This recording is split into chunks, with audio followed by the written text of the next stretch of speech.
باپ کا باپ کبھی مت بنے، ورنہ اولاد کی فرمانبرداری سے محروم ہو جاؤ گے۔ نافرمان بیٹے کا وجود سانپ کے زہر کے مترادف ہوتا ہے۔ انسان کو کسی حد تک تنہا بھی رہنا سیکھ لینا چاہیے، نہ جانے کون کب ساتھ چھوڑ دے۔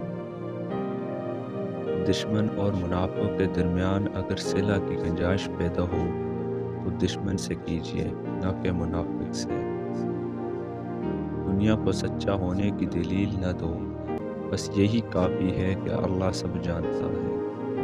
لوگوں کو خوش کرنے کے چکر میں کب تک بھاگتے رہو گے؟ آخر تھک جاؤ گے۔ یہ تمہارے تھکنے کی وجہ سے پھر ناخوش ہو جائیں گے۔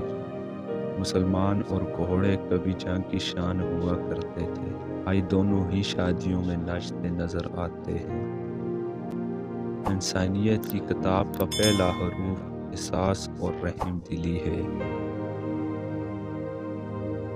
تم وہ مانگتے ہو جو تمہیں اچھا نظر آتا ہے، اللہ وہ دیتا ہے جو تمہارے لیے اچھا ہوتا ہے۔ اگر دوسروں کو گرانے میں آپ کو اپنی جیت لگے تو سمجھو آپ گرے ہوئے انسان ہو۔